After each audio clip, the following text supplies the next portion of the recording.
Dr. Jiho Park wiped the sweat from his forehead as he looked at his latest creation. The metal tube sat on the laboratory table, looking simple and ordinary. His team members, Minho Kim and Soo-Young Lee, stood beside him with tired smiles. They had worked for 3 years on this project at Seoul National University. "It does not look like much," Minho said, picking up the weapon. "Just a metal tube with a trigger." Soo-Young nodded. "The other countries are making laser guns and plasma weapons. We are making this old-style gun that shoots metal bullets." Jiho smiled. "Sometimes the old ways are the best ways. This gun is simple, but it works well. It is cheap to make and easy to fix." Far above Earth, something was watching them. Commander Vexithara stood on the bridge of her ship looking at the blue planet below. She was from a race called the Zentorians. They had traveled across the galaxy for thousands of years, taking over planets and making the people their slaves. "What do we know about this planet?" she asked her officer. "The people call it Earth," the officer replied. "They have basic technology. They use chemical rockets and simple computers. Their weapons shoot small metal pieces." Vexthara laughed. "Metal pieces? How primitive. Send scouts down. Tell them to learn about these humans. This should be easy." Back on Earth, Jiho was testing his gun at the military base. General Minji Jung watched as he fired at metal targets. The bullets hit with loud bangs, making holes in the metal. "How fast do the bullets go?" General Jung asked. "About 800 meters per second, Jiho answered. "Not very fast compared to laser beams, but fast enough." Colonel Hyunwoo Choi joined them. "Our spy satellites picked up strange signals from space. Something big is coming toward Earth." General Jung looked worried. "How big?" "Very big. Maybe alien ships." That night, 3 small alien scout ships entered Earth's atmosphere. They were invisible to human radar, but not to human eyes. Farmer Tae-hyun-oh was working late in his rice field when he saw strange lights in the sky. The alien scouts landed in different places around the world. One landed near Seoul, where Jiho lived. The aliens inside were tall and thin, with blue skin and 4 arms. They carried weapons that looked like crystal rods. The scout leader, Captain Zilmar, stepped out of his ship. He pointed his scanner at the nearby military base. "Scanning human weapons," he said to his team. The scanner beeped as it detected the guns in the base. "Primitive kinetic weapons detected. They fire small metal projectiles at low speeds. No energy shields needed. These weapons cannot hurt us." The next morning, the aliens revealed themselves to humanity. Giant ships appeared over every major city on Earth. They were beautiful and scary at the same time, made of some kind of shining metal that changed colors. A voice spoke from the ships in perfect human languages. "People of Earth, we are the Zentorian Empire. You will surrender your planet to us. Your weapons are too weak to fight us. You have 1 day to decide." President Kim of South Korea called an emergency meeting. General Young, Colonel Choi, and Dr. Park were all there. "What do we know about their technology?" the president asked. Colonel Choi showed pictures on the big screen. "Their ships use some kind of energy shield.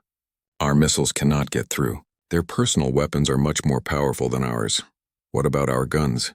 General Young asked Jiho. Jiho shook his head. "I do not think simple bullets can hurt them. But maybe we can learn something if we try." That afternoon, a small group of alien soldiers landed in Seoul's city center. They wanted to show humans how weak they were.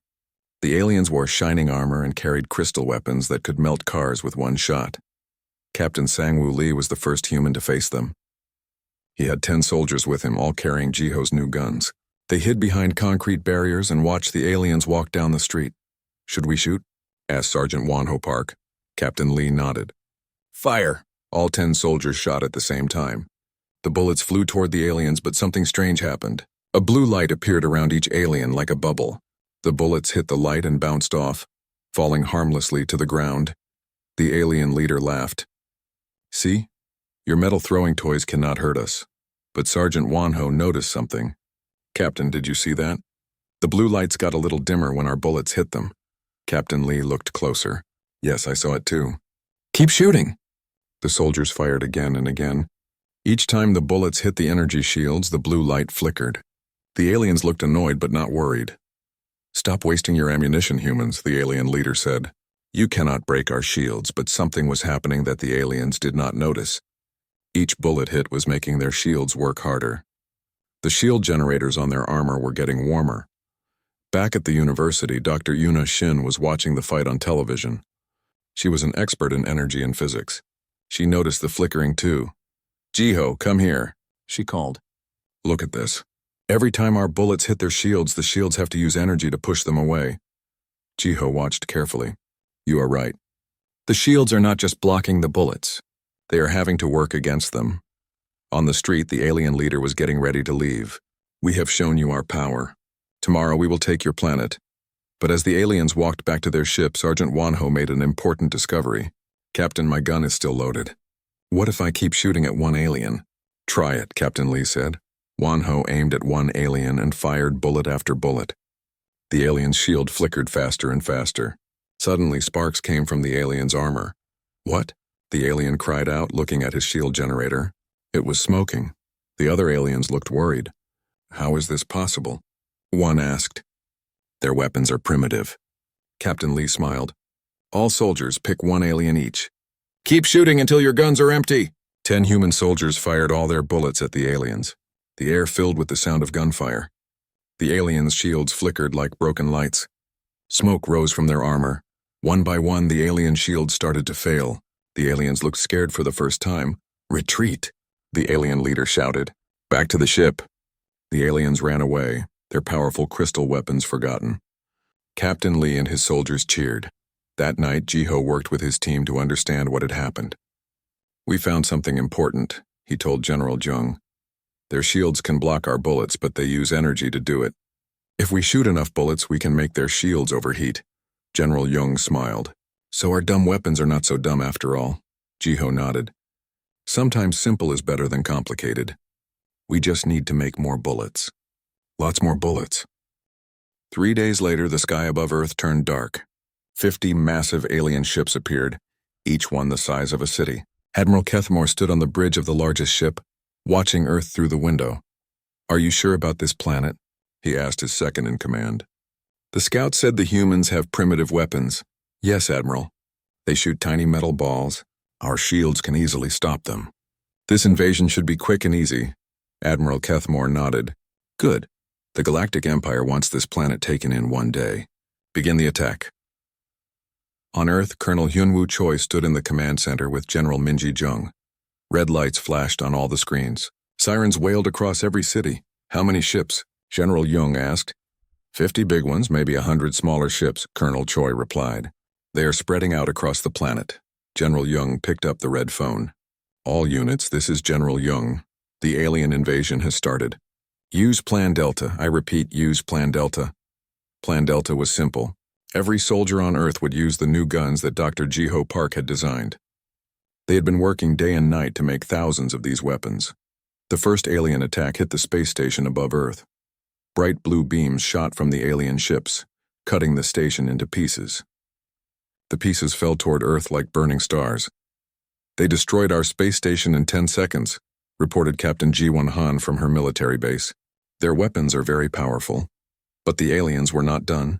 Smaller ships flew down to Earth's surface. They landed in cities around the world. New York, London, Tokyo, Seoul, and 50 other cities suddenly had alien soldiers walking in their streets. In Seoul, Commander Jae-hyun Kang watched through his binoculars as alien soldiers came out of their ships. The aliens were tall and thin with blue skin and 4 arms. They carried crystal weapons that glowed with energy. They looked just like the scouts, he told his radio operator. But there are hundreds of them now. The alien ground commander was Captain Thorvek. He had fought in many wars across the galaxy. To him, conquering primitive planets was routine work. Set up the surrender broadcast, he told his soldiers. These humans will give up quickly when they see our power. Giant screens appeared over every city. Captain Thorvek's face filled the screens, speaking in perfect human languages. People of Earth, I am Captain Thorvek of the Zentarian Empire. Your military is weak. Your weapons are toys. Surrender now, and we will let most of you live as our slaves. Fight us, and we will destroy your cities. The screens showed alien soldiers using their crystal weapons. The weapons shot bright beams that could melt cars, destroy walls, and burn holes in concrete. Then the screens showed human soldiers shooting their simple guns. The bullets bounced off the alien shields like raindrops, see? Captain Thorvek said. Your metal throwing toys cannot hurt us. You have 1 hour to surrender. But humans are stubborn. In every city, soldiers prepared to fight. They remembered what Captain Lee had discovered. If they shot enough bullets, they could break the alien shields. Lieutenant Yunho Nam was in charge of defending Seoul's city center. He had 200 soldiers with him, all carrying the new guns Dr. Park had made. "Remember what we learned," he told his soldiers. "Aim for one alien at a time. Keep shooting until his shield breaks. Do not stop shooting." The first battle started in New York. 50 alien soldiers marched down Broadway, their shields glowing blue around them. They expected the human soldiers to run away. Instead, 300 human soldiers appeared from the buildings. They all started shooting at the same time. The sound was incredible. Bang, bang, bang, bang! Thousands of bullets flew through the air every second. The alien shields lit up like fireworks as they tried to stop all the bullets. "What is happening?" one alien soldier cried as sparks came from his armor. "Their weapons are primitive," another alien said. "Why are our shields overheating?" In Seoul, Lieutenant Nam led his first attack. 20 alien soldiers had taken over the main square. They stood in the open, not worried about human weapons. "All soldiers, target practice begins now," Nam shouted. His soldiers fired from 20 different directions. The aliens spun around confused. Their shields had to protect them from bullets coming from everywhere. Sergeant Seokjin Lim noticed something important. "Lieutenant, when we all shoot at the same alien, his shield breaks faster," Nam smiled. "All soldiers target the alien leader. Everyone shoot at him." 200 guns pointed at one alien. The alien's shield glowed brighter and brighter as hundreds of bullets hit it every second. Smoke started coming from his armor. "Impossible," the alien screamed. "These are primitive weapons." His shield flickered once, twice, then disappeared completely. The next bullet hit him in the chest and he fell down. The other aliens looked shocked. "The human weapons broke through our shields." But the humans were not done. "Next target," Lieutenant Nam shouted. "Everyone aim at the tall one." The tall alien tried to run, but 200 soldiers followed him with their guns. His shield lasted only 30 seconds before it failed too. All around the world, the same thing was happening. In London, Major Dahyuno led 500 soldiers against 30 aliens. In Tokyo, Captain Wanho Park used 1,000 soldiers to surround 50 aliens. The pattern was always the same. Human soldiers would surround a small group of aliens and shoot hundreds of bullets at them. The alien shields would overheat and break. Then the aliens would fall. Dr. Jiho Park watched the battles on television from his laboratory. His teammate Soo-young Lee sat beside him. "It is working," she said with amazement. "Our simple guns are beating their advanced technology." Jiho nodded. "But this is just the beginning. They will learn from this and adapt. We need to be ready for their next move." Admiral Kethmore was getting angry reports from all his ground commanders. "Sir, we are losing soldiers in every city," reported one captain. "The human weapons are somehow breaking our shields." "That is impossible," Admiral Kethmore said. "Their weapons shoot simple metal pieces. Our shields can stop plasma cannons." "Yes, sir, but they are shooting many metal pieces at the same time. Thousands per minute. Our shield generators cannot handle the load." Admiral Kethmore thought about this. "Then we will adapt. Increase shield power by 50%. Send down heavy combat units with stronger shields." But down on Earth, humans were also adapting. Dr. Yoon-ha Shin had been studying captured alien equipment. "I understand now," she explained to General Young. "Their shields are designed to stop powerful energy weapons, but they are not efficient against many small impacts. It is like trying to stop a river with a fishing net." General Young smiled. "So we need to make the river bigger?" "Exactly. More guns, more bullets, more soldiers shooting at the same time." That night, human factories around the world started working at full speed. They made guns, bullets, and more guns. Simple weapons, but thousands of them. Meanwhile, alien factories in space started making stronger shields. It was becoming a race. Who could adapt faster? The advanced aliens with their complicated technology, or the primitive humans with their simple weapons? The answer would come the next day. Dr. Yoon-ha Shin did not sleep that night. She was too busy studying the broken alien shield generator that soldiers had brought her. The device was small but very complex with crystal circuits and energy coils that glowed in the dark. "This is amazing technology," she told Dr. Jiho Park over the phone. "But I think I found their weakness." Jiho was also awake, working in his laboratory. "What did you discover?" "Their shields work like a smart computer. When a laser hits them, the shield knows exactly how much energy to use to stop it. When a plasma beam hits, the shield adjusts to the right frequency. But when our bullets hit, the shield does not know what to do," Jiho finished. "It treats every bullet like a major threat." "Exactly. It uses maximum power to stop each tiny bullet. That is why the shields overheat so quickly.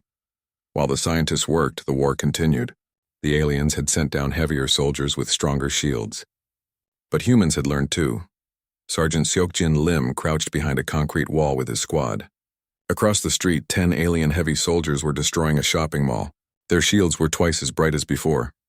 "These shields look stronger," said Private Junho Yo. Sergeant Lim nodded. "Then we need more firepower. Radio all nearby units. Tell them to come here."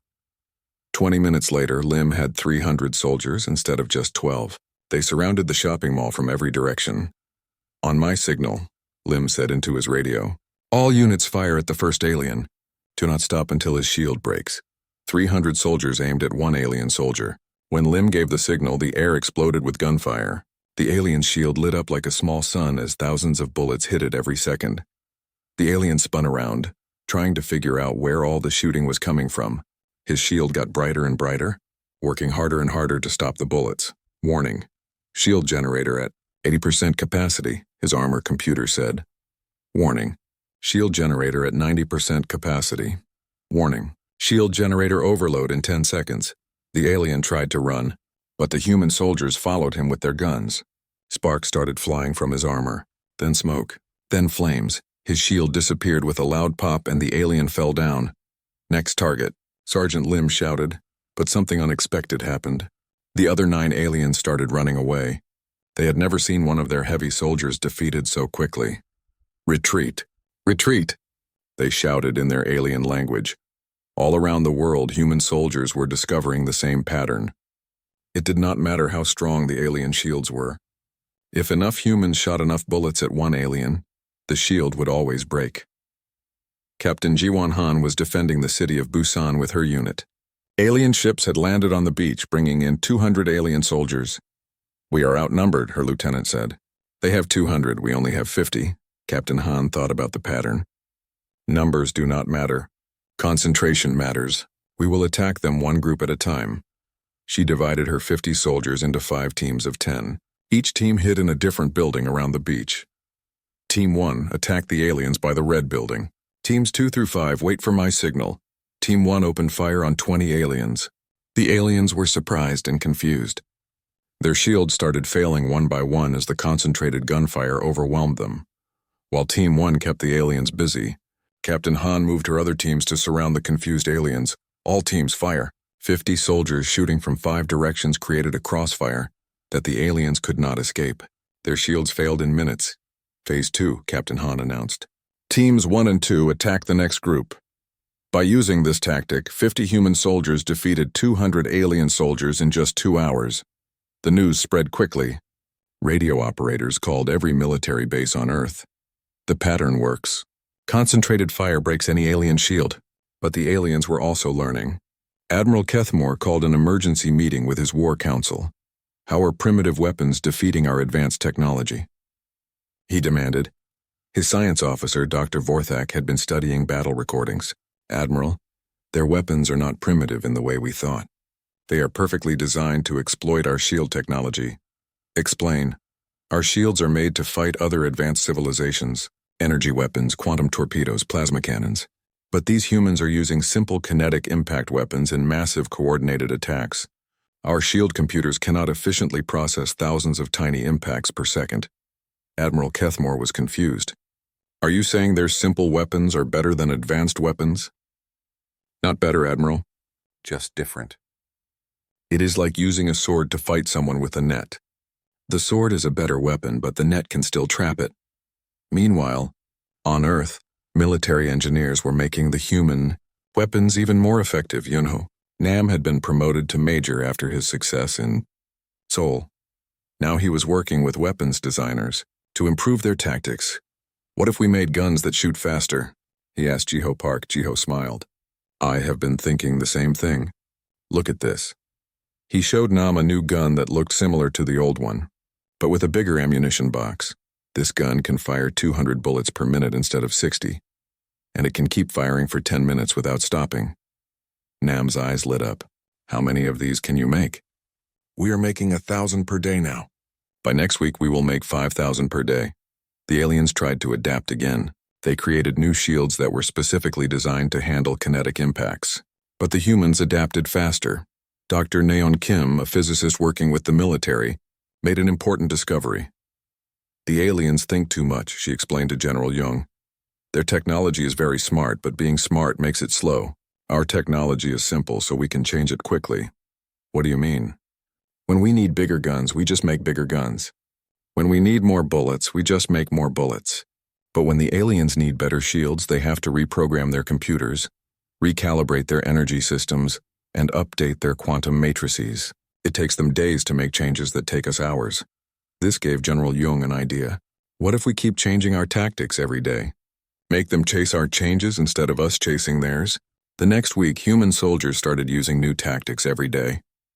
Monday, they used rapid-fire guns. Tuesday, they used explosive bullets. Wednesday, they used guns that shot 3 bullets at once. The aliens could not keep up. Every time they adapted their shields to stop Monday's weapons, humans were already using Tuesday's weapons. Major Sang-Woo Lee led an attack on an alien command post using the newest tactic, coordinated timing. All soldiers, we will fire in waves, he explained. First wave fires for 10 seconds, then stops. Second wave fires for 10 seconds, then stops. We keep rotating so the alien shields never get time to cool down. 100 soldiers formed 5 groups of 20. Group 1 started firing at the alien command post. The alien shields lit up, working hard to stop the bullets. After 10 seconds, Group 1 stopped and Group 2 started firing. The alien shields stayed hot because they had no time to rest. Group 3, Group 4, Group 5, then back to Group 1. The alien shields were working constantly, never getting a break. Within 5 minutes, all the alien shields failed and the command post fell. The aliens were getting desperate. They had the best technology in the galaxy, but somehow these primitive humans were beating them with simple metal bullets. Admiral Kethmore made a decision that would change everything. Send down the war machines, he ordered. No more small units. We will use overwhelming force. But he did not know that humans had been preparing for this too. The alien war machines came down from the sky like metal monsters. Each one was 30 meters tall, with thick armor and shields that glowed purple instead of blue. Admiral Kethmore had decided to end the war quickly with his most powerful ground weapons. These machines have shield generators 10 times stronger than our soldiers, he announced to his fleet. The humans cannot possibly break through. On Earth, Sergeant Major Wonho Park watched the war machines land through his binoculars. Each machine had 6 legs like a giant spider and carried weapons that could destroy entire buildings. How many soldiers do we need to break those shields? He asked Dr. Jiho Park over the radio. Jiho did some quick math. If their shields are 10 times stronger, we need 10 times more firepower. Maybe 3,000 soldiers shooting at one machine. Wonho looked around. He only had 500 soldiers in his area, but humans had learned to be creative. Commander Jaehyun Kang, who was coordinating all the battles from his command center, had an idea. We do not fight them one unit at a time, he said to his officers. We fight them all units together. Kang's plan was simple but bold. Instead of each military unit fighting alone, all the units in a city would work together as one giant team. In Seoul, this meant combining army soldiers, police officers, and even civilian volunteers. Everyone who could hold a gun became part of the same fighting force. Lieutenant Ji-hoon Yoon was put in charge of organizing this massive group. He had been a physics teacher before the war, but the military needed people who could do complicated math quickly. We have 12,000 people with guns in Seoul, he reported to Commander Kang. The aliens have 6 war machines. Perfect, Kang replied. 2,000 people per machine. That should be enough. But the alien war machines were not standing still. They were walking through the city, destroying everything in their path. Their purple shields deflected missiles, rockets, and artillery shells like they were toys. One war machine stopped in front of Seoul National University, where Dr. Jiho Park had his laboratory. Surrender now, the machine announced in a mechanical voice. Your weapons cannot hurt us. Inside the university, Dr. Park and his team were not giving up. They had been working on something special. Show me the new ammunition, Park said to his assistant, Minho Kim. Minho opened a metal box filled with unusual bullets. These bullets were not made of simple metal. They were made of tungsten, one of the hardest materials on Earth. Tungsten bullets are much heavier than regular bullets, Minho explained. They hit harder and they do not break apart when they hit the shields.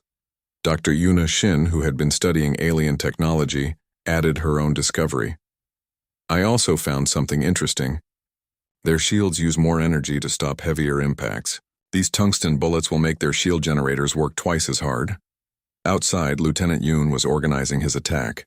2,000 soldiers with the new tungsten bullets surrounded the war machine. Remember the lesson, Yoon told his soldiers over the radio. Concentrated fire, sustained fire, coordinated fire. Do not stop shooting until the shield breaks.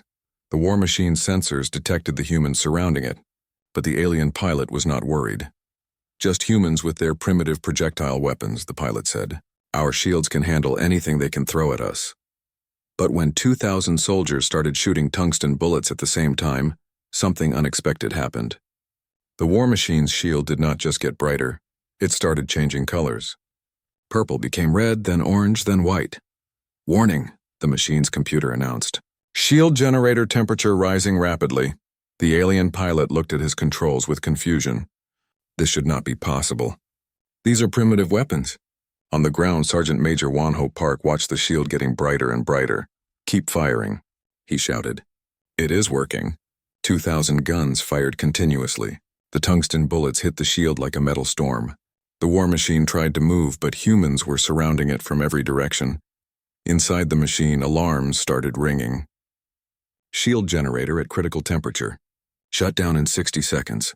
The alien pilot tried to call for help, but his radio was filled with similar emergency calls from the other war machines in the city. All units. This is War Machine 6. The humans are using some kind of advanced kinetic weapons. Our shields cannot handle the volume of impacts. Admiral Kethmore received these reports with disbelief. Advanced kinetic weapons? The scout said they only had simple metal projectile weapons. Yes, sir, replied the pilot. But they are using thousands of them at the same time, with some kind of coordination that our computers cannot predict. What the aliens did not understand was that humans had learned to fight like a hive mind. Every soldier in a battle area was connected by radio. When one soldier saw a weak point in an alien shield, all soldiers immediately focused their fire on that weak point.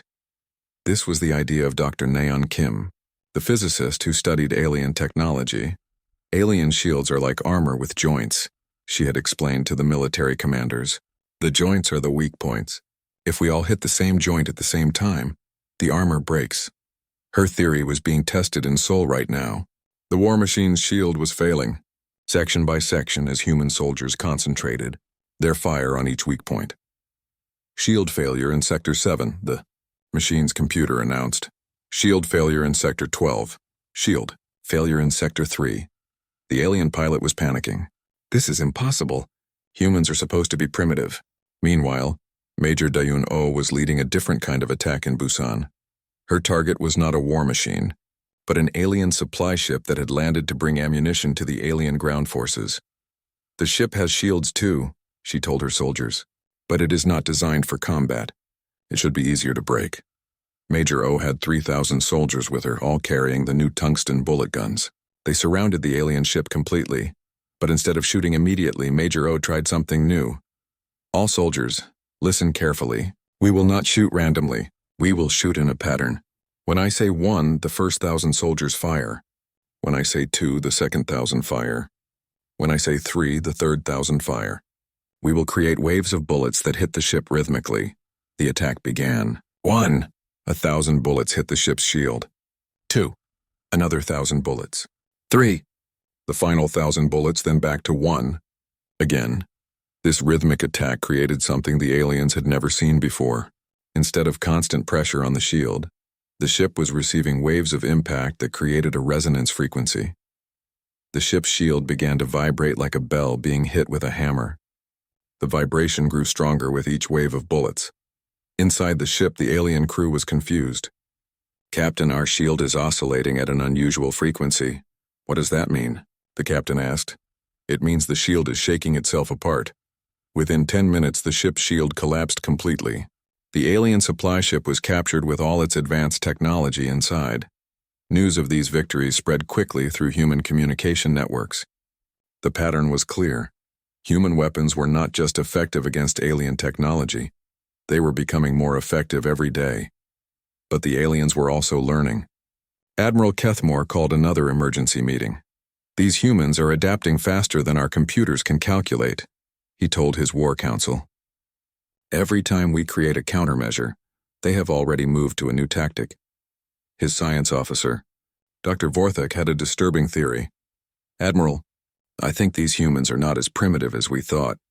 Their weapons are simple, but their tactics are highly sophisticated. They are coordinating thousands of soldiers with precision that matches our best military computers." Admiral Kethmore was getting angry. "Are you telling me that a primitive species is outthinking our advanced civilization?" "Yes, sir. They think differently than us. We use technology to solve problems. They use creativity and teamwork." That night, Admiral Kethmore made a decision that would change the war completely. "Prepare the orbital bombardment cannons. If we cannot defeat them on the ground, we will destroy their cities from space." But humans were ready for this too. Captain Hyunwoo pressed his face against the cold metal wall of his ship and listened. 3 years of living in the dark had taught him to hear things that should not exist. The faint hum of alien engines, the whisper of energy weapons charging, the soft vibration that meant death was coming. His ship, the Silent Dawn, hung motionless in the shadow of a broken asteroid. The hull was no longer the bright white of Coalition Navy standard. Now it was black as space itself, covered with strange metal plates he had torn from dead alien ships. Red lights blinked where human blue ones used to shine. The bridge smelled like ozone and something else, something that hurt to breathe. Hyunwoo had been dead for 3 years. That was what the reports said. That was what Admiral Mira believed when she signed the papers that erased him from the Navy records. Captain Hyunwoo and his crew of 43 lost during a routine patrol. No survivors, no wreckage, nothing but dead men do not steal alien weapons. Dead men do not learn to speak the harsh language of their enemies. Dead men do not turn their broken ships into something that makes grown warriors wake up screaming. He moved to the command chair and touched the controls. The screens came alive, showing him the space around his hiding place. There, a convoy of Kethvar transport ships moving toward the human colonies. Big, slow, heavy with supplies for the alien war machine. Perfect. 3 years ago, these same aliens had killed his crew. They had torn through his ship with weapons that melted metal like ice. He remembered So-Jin, his chief engineer, dying in his arms as the life support failed. He remembered the faces of his bridge crew as the alien boarding party cut them down. He remembered floating in space, watching his ship burn, waiting to die. But he had not died. Not completely. The escape pod had carried him to a dead moon where the Kethvar dumped their broken machines. For 6 months he lived among the wreckage, eating emergency rations and learning to hate. He studied the alien technology piece by piece. He learned their language from intercepted communications. He watched their ships and learned their patterns. When he finally got the Silent Dawn working again, it was no longer a human ship. The quantum drive ran on modified Kethvar power cores. The weapons were alien energy cannons that could punch through shields twice their size. The stealth system used technology that the Coalition had never seen. Hyunwoo had become something new. Something that lived in the dark between stars and hunted the hunters. He touched another control and the Silent Dawn began to move. No engine sound. No heat signature. Like a shadow falling across the void, the ship slipped from its hiding place and began to follow the convoy. The Kethvar ships were huge compared to his frigate. Each transport was 3 times the size of the Silent Dawn, and they had escort fighters buzzing around them like angry insects. But size meant nothing when the enemy could not see you coming. Hyunwoo had learned patience in the dark. He followed the convoy for 2 hours, matching their speed, staying in their sensor shadow. The alien crews talked to each other in their grinding language, reporting normal operations. They had no idea that death was following them home. The attack began when the convoy reached the edge of an asteroid field. Hyunwoo powered up his weapons and dropped the stealth field. For just 1 second, the Silent Dawn appeared on every sensor in the area. Then the killing started. The first transport never knew what hit it. A beam of focused energy, stolen from a Kethvar battleship and powered by human fury, cut through its hull like paper. The ship broke apart in a shower of sparks and frozen air. The escort fighters turned to attack, but Hyunwoo was already moving. The Silent Dawn twisted through space like a living thing, its alien engines making impossible turns. Fighter after fighter exploded as energy beams found their mark. The second transport tried to run. Hyunwoo let it get halfway to safety before he destroyed its engines. The ship tumbled helplessly as he positioned himself for the kill shot. But instead of finishing it, he did something that made the alien crews wake up screaming. He opened a communication channel and spoke in perfect Kethvar. His voice was calm, almost polite. "Tell your empire that the silent death sends greetings. Tell them that every ship you send to human space will feed the void. Tell them that the dead remember." Then he destroyed the ship and vanished back into the dark. On board the last transport, the captain was already screaming into his communicator, reporting the impossible. A human ship that moved like smoke. Weapons that cut through Kethvar shields. A ghost that spoke their language and knew their fears. But Hyunwoo was not finished. As the surviving transport limped toward safety, he followed. Not to attack, he had made his point. But he wanted them to know he was there. Wanted them to check their sensors every few minutes and see nothing. Wanted them to jump at every shadow. Fear was a weapon too. Back in Coalition space, Admiral Mira sat in her office on Station Alpha and read the reports with growing confusion. For 6 months, Outer Rim colonies had been sending stories about a ghost ship, a phantom that appeared during alien raids and turned the tide of battle.